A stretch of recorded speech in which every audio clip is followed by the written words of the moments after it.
I'm Andrew Henderson, I'm 24 years old, I'm from London in the UK, and yeah, I'm from England.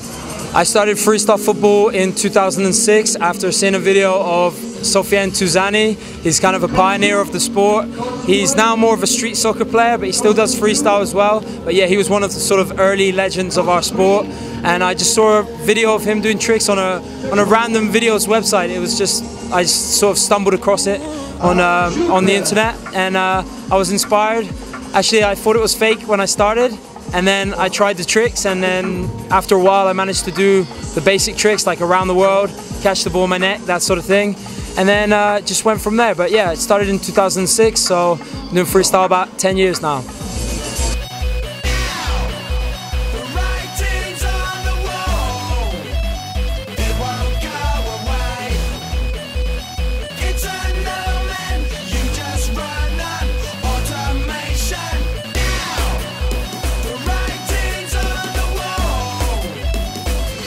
My first competition was in 2009. It was UK Red Bull Street Style qualifiers.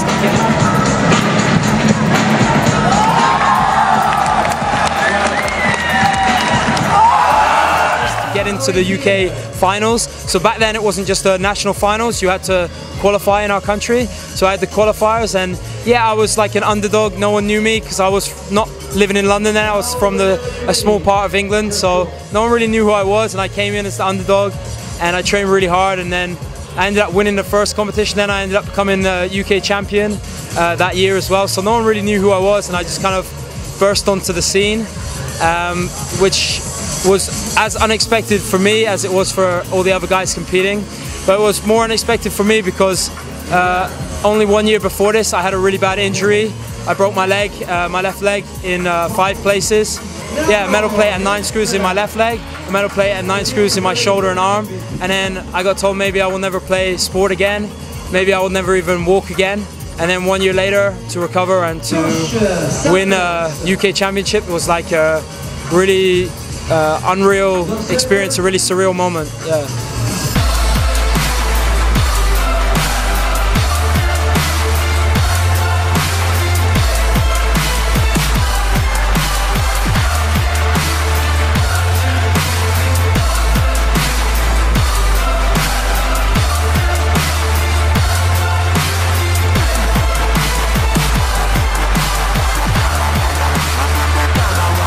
I've won quite a lot of titles in freestyle. I've won World Championships 4 times. I've won Super Bowl twice. I've won the F3 World Tour 1 time. I've won Red Bull Street Style World Finals once as well. I've won the UK National Championships for the last 7 years in a row, so seven times. I won some open competitions as well, like there was a Italian European Open competition in Italy called Jambo, French Open Championships, and a few other championships as well. So yeah, I've won a few competitions, but of course I'm motivated to win more, and I really feel like I have many steps to go in terms of progression in freestyle. I think my biggest achievement is not winning the World Championship titles, not becoming maybe the most decorated freestyler in terms of major championships, but I think my achievement is something else. I think it's more about how far I've taken the sport and my involvement in the sport in terms of developing freestyle as a sport. I think that my attitude to becoming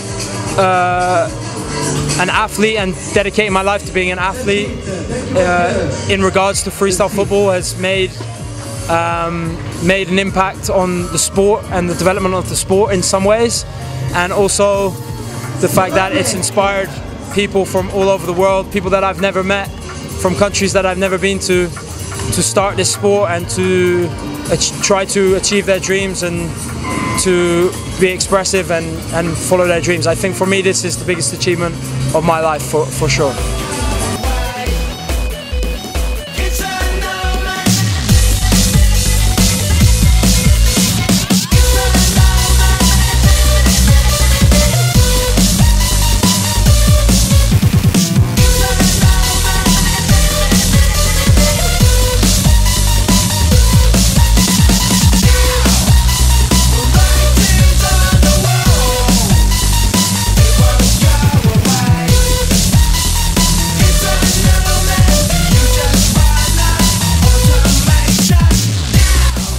It's very hard for me to say who my favorite freestyler is. It's really difficult to just say one person because there's so many unique guys with different styles. But I'm a fan of the guys that fully express themselves and show themselves with their freestyle, not just following everyone else like sheep, just following the crowd and doing exactly what they're doing. You know, I admire that because it takes dedication as well, especially to reach the top level in terms of the technical and stuff. But guys from Japan, like Kazane and Yo, Tokura, these guys are guys that I really like their style. Like that's cool, you know, it's from the heart, you know, and that's cool, you know, to see someone really express themselves. That's what I try to do with my freestyle. I try to represent where I've came from. I come from more of a sports background than them. I come from like playing lots of sports. I played rugby, I did lots of martial arts. You know, I grew up around nature and it's all about like, you know, the feeling, and I like to move my body in a more energetic, dynamic way. So that's my background. But the Japanese guys, they come from more of a lot of them come from more of a hip-hop, b-boy background, and you can see that in their freestyle, and I think that's pretty cool. So that inspires me. And then also like seeing guys do something completely different, even if they're not one of the best or anything, but they just are doing their own thing and working on it and pushing it so far in their way. Like Mikritz, he pushes his own style so far in his way, and so many other guys as well. Gautier with his routines and his character as well pushes freestyle in his way. You know, yeah, it's so hard for me to just choose one guy. So I invented many tricks. I got a lot of tricks that I still haven't shown anyone, that I've saved for competitions, and also just ones that, I don't know, I just never had the chance to share, and also ones that I'm working on. But some of the ones that I'm known for, I guess more signature ones, like on the side of my head in a handstand, so that one, from the top of my head and do all homituzani, quite technical as well, combining uppers and lowers, so that's kind of more unique to my style. And then there are more tricks with like transitions and stuff like this from the past that I was known for. Yeah, I love being creative, so I'm always trying to come up with new ideas, and sometimes not even trying, it just happens, you know, you just play with the ball and, oh, maybe I'll try this, and then it happens. So yeah, I love being creative, and that motivates me to keep pushing and keep continuing with this. I think being creative is really a crucial part of freestyle. Oh. Oh. Holy smokes.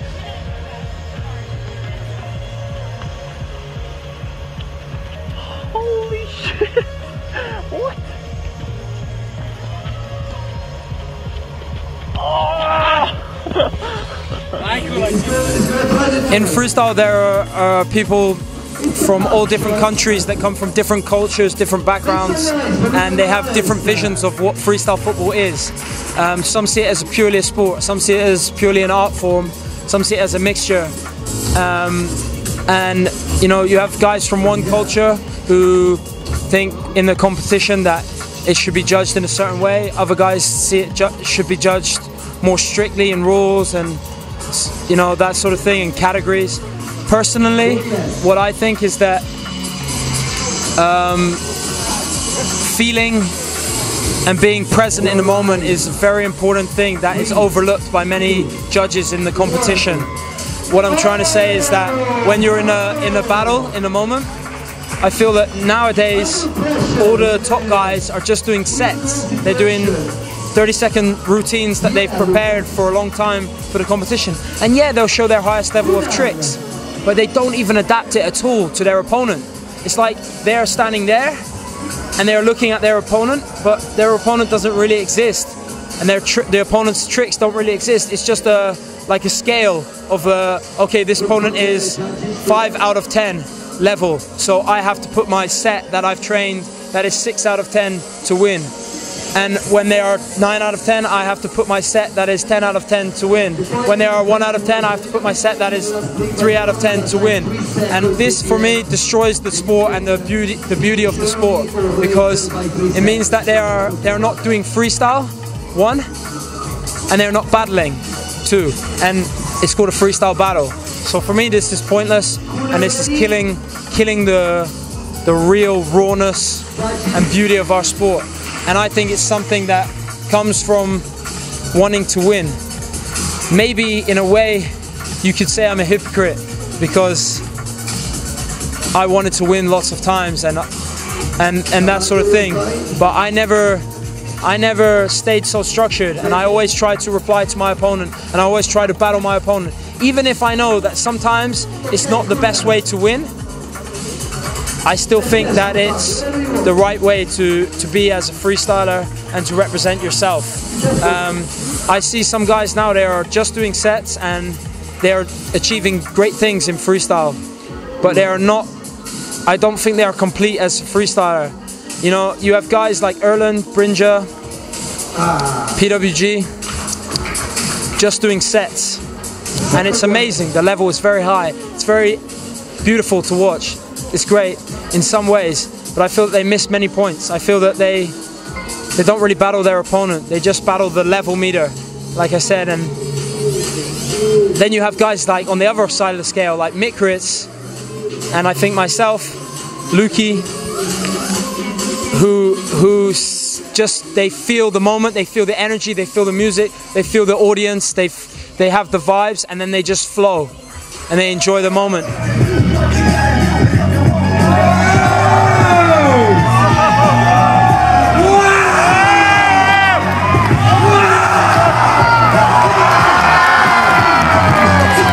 And these guys are also at the top as well in their way.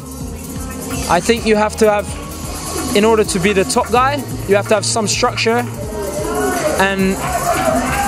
but also you have to be able to flow and be in the moment and be present, because that's what freestyle is really about.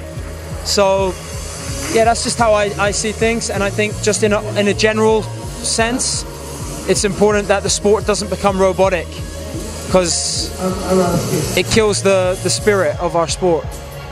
Yeah.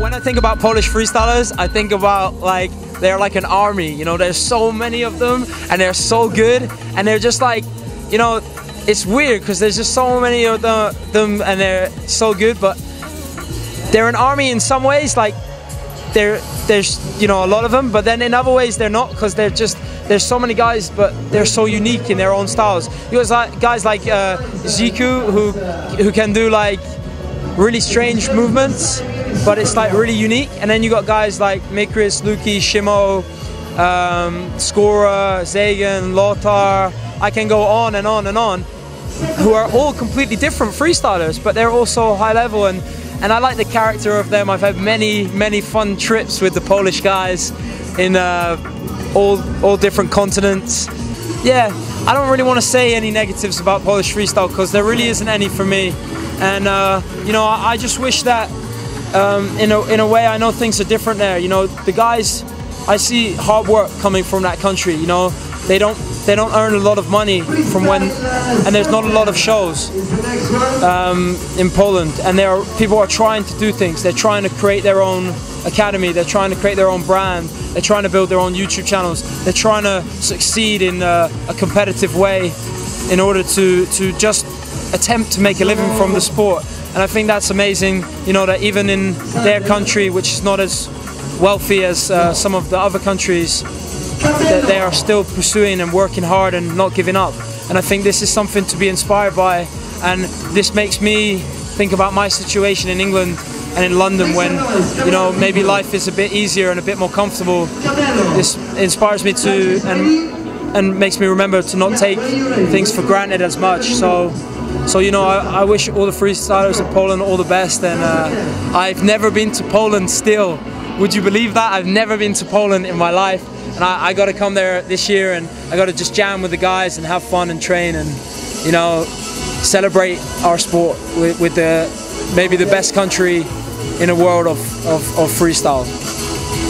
The battle that I remember the most, there's a lot of big battles. I think I've had a lot of epic battles in the history of our sport that have been milestones and steps in the history of our sport. So I'm very, very proud of that.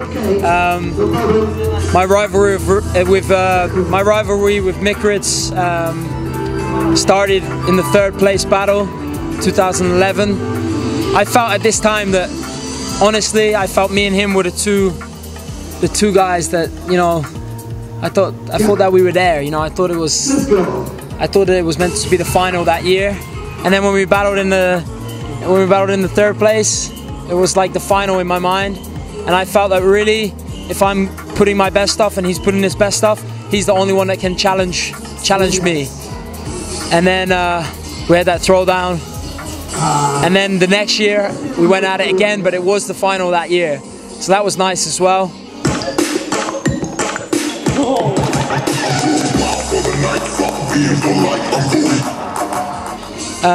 Also with Charlie, me and Charlie have had some rivalries. We've had many battles. I think my record's 4. I think I beat him 4 times. He's beat me 1 time, or I beat him 5 times. He's beat me 1 time. But that was a big rivalry. And then there's the other battles that I remember, battles that I've lost that I think about a lot. Because when you win, you just win. When you lose, you learn, and I always think like that. And I think that's the champion mentality. And when I've lost some battles, I lost to Charlie 1 time, I lost to Tobias 1 time, I lost to PWG 1 time, and I lost to VLO 1 time. But my battle against PWG, my battle against VLO, and you know, some of the others, they don't really feel like I don't really feel like losing those battles. I feel like I beat myself. I don't feel like they beat me, and I think they know. You know, they know they didn't beat me. I beat myself. I'm sometimes a bit too strategic.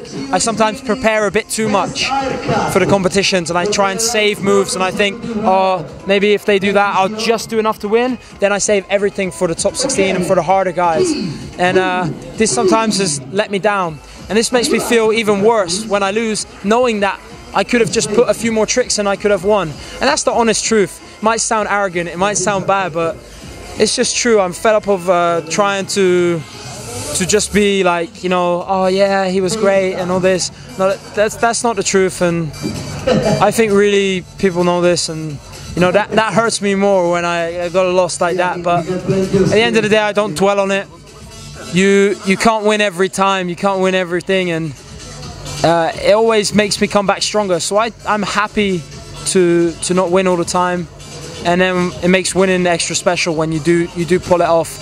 But I've learned from that, and I think from now on I'm just gonna go hard every time and represent myself a bit more, not be so strategic. Back in the day, you know, like 2009, 2010, 2011, 2012, I was very focused on the battle. Actually, in my life as a whole, that was the important thing. That was the thing I would wake up, think about, go to bed, dream about. The whole day I'd be preparing for it. When I'm traveling, you know, I'd be writing down notes in preparation to go to war every year in these major championships of freestyle football. That was my life essentially, and I think that's why I got to such a high level so quickly. And I was very focused when I got in a competition, and I was strict. It wasn't like people misunderstand me. People think that I was I'm trying to intimidate other guys and things like that. I don't care about that sort of thing. No, I was just trying to be mentally ready, focused 100% as much as possible. I don't care about getting inside the other guy's head. I actually saw that as weakness. When another guy tried to get inside my head, I thought that was like, when a guy tries to get inside another person's head and intimidate them, I think that's a sign that they're a bit scared, that they're worried that that guy is a threat to them. It can beat them, can do something better than them, so they have to beat them with mind games. I've never been like that. I've always trained hard and relied on my ability. But when I'm in a competition, I'm very focused and very strict, and I look focused. You can see it in my eyes, and people see that like he's trying to intimidate. No, I'm just trying to get in my zone and get ready and be 100% and be the best I can be. But nowadays things are different. My life developed so much, and you know, I've grown as a person, I've developed, I've matured. The boy became a man, and you know, I've still got lots of maturing to do. I'm still a kid at heart, but now freestyle is my career. I make my living from freestyle. I travel all around the world with freestyle. It's hard work as well. The business of freestyle, it isn't easy, and making a success of that, even just enough to survive, is not easy, let alone trying to make a really lucrative business, a business that inspires others, a business that paves the way for others and sets an example, and to help the sport reach the commercial side, to be seen and that sort of thing. That's a job in itself. The business is one side, the social media is one side, the organization, and I manage other freestylers and get them events and negotiate, have meetings and that sort of thing. That's another side. Building your own brand. There's so many different elements to this that it's so time consuming, and it takes up a lot of my time, and that's what for the last few years I kind of put to the front, you know. Also the commercials, the performances, you got to rest as well. There's just so many things. It's a great life. It's a great life, and I know a lot of freestylers from other countries see me with Neymar and Messi and Ronaldo, and they're like, whoa, Andrew's living the life, living the high life. That's cool. But man, that distracts me from doing what I love as well. Like, I felt like the last 3 years I haven't really trained that much, and then that's why I signed up for this competition. I took the chance, and I took the chance coming into Super Bowl 2016, and just tried to get ready in 2 weeks. Trained every day, like 5-6 hours to try and get my level up to an okay level, and actually getting in shape for the competition and trying to win the competition wasn't really what I needed, what I was after, what I was looking for. What I was looking for was the joy from training, the joy from learning and sharing with other freestylers, making that exchange and just enjoying this whole sport again. And that's what I was missing, and that is what I do freestyle for, is because I love doing tricks with a ball, not this other elements and this fame and success and money. That's just a distraction. But also I still have to make a living, so now I'm not gonna just cancel all my shows, but I'm gonna now prioritize freestyle training and the community aspect a lot more than I did before. That was like number 5 or 6 in my list of things. Now it becomes number 1, and that's going to be my main focus now. Getting back to training and feeling that passion for the moves and the tricks and the spirit and the feeling of the sport. I am competitive as hell with freestyle. I'm so competitive, and I'm so serious sometimes and dedicated and all this. But boy, do I like to have fun. I like to have fun so much, and I enjoy my life so much. Make no mistake about that. I have a good time in my life, and I think that's a very crucial thing in your life. You only live once, so you got to enjoy every moment. And you know, there are questions that I get asked on a regular basis about the life of a world champion, the life of the greatest freestyler ever. Do you ever go up to girls and say, I'm the world champion, and then they just want to sleep with you and marry you and kiss you and that type of thing? And of course, you know, everyone thinks that maybe I do that or something, but no, I don't do that. You know, it helps obviously, but I don't like to. I don't really want to meet a girl and a girl to like me just because I'm the world champion in something. It's happened before. Sometimes I've been at an event or a performance, and they've introduced me as the world champion, and then a girl's come up to me after the event. Maybe she's like a model and really beautiful and something, and she will come up to me and be like, hey, great performance, it was so nice, what are you doing after the event, maybe we can grab a drink. And it's just so fake. And for me, like, yeah, I know she's beautiful, but she has beauty in one way, but she's ugly in another way because of this. And you know, I don't think I was raised in that way. My parents didn't raise me like that. And you know, yeah, I don't go for that sort of thing. But you know, for me, it's important that when you meet someone, you meet the right person, and they like you for the right reasons, and you like them for the right reasons. And you know, I also get asked other questions like, you know, like, so you're friends with Neymar and all these guys, like, why do you still compete in the competitions? Because you're already the world champion and you meet these guys. Why are you still competing? Because you already make a good living from freestyle. Your job of getting the titles in order to get the work and the shows, because when you get the titles, apparently you're meant to get all the shows and the work, so you don't need to compete anymore. For me, that's not the right attitude to have. For me, if you are the world champion, you become like an ambassador of the sport, and you have to represent. You are a role model to many kids, and you have to represent in the right way, because many people are inspired by you, and you have been given some power, so you have some responsibility now. And I feel like I got some responsibility to share, because it's bigger than just me. It would be selfish if I just went and, yeah, now I'm going to meet up with these football players and these stars and make money and make business and not compete anymore. Not turn up to events like Super Bowl, which are really important dates on the freestyle calendar, and not turn up to meetings and not talk and communicate with freestylers and give advice and not be part of the scene, detach myself from the scene. I've seen other freestylers do that. You know, there are some guys, I don't really want to say too many names, but you all know, or some of you at least know, there are guys that win big events, then they don't compete again. They step away from the sport. Maybe they're scared to compete again and be shown up. Maybe they're not the level anymore. Maybe they didn't work hard anymore or train hard anymore because they were so busy.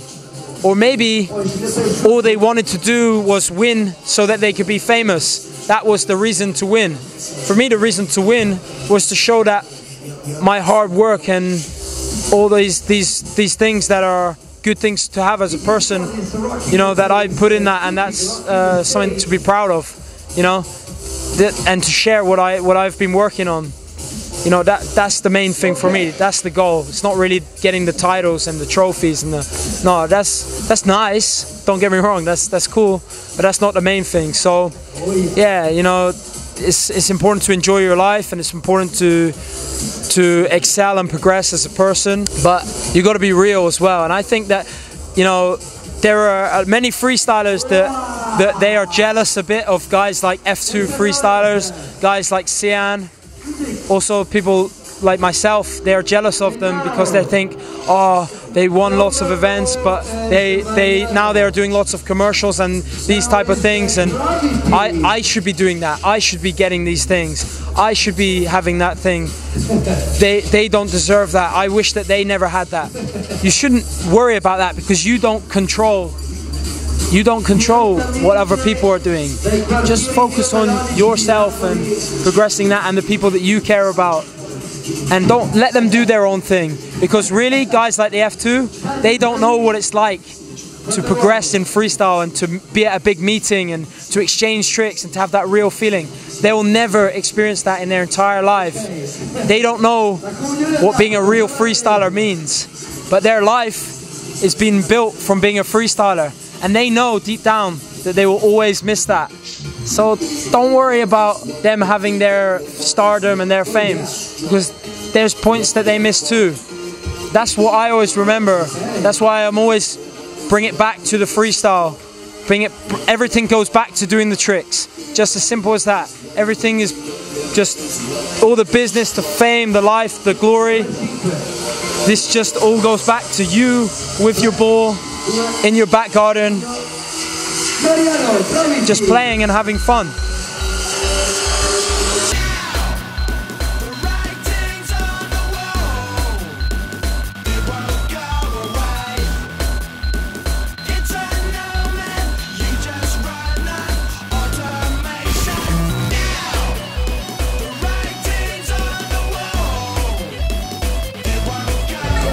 it's good to start freestyle because it makes you happy. It makes you discover more about yourself as a person, because when you are learning tricks, when you are, you know, practicing these moves, you are discovering that actually you can do things.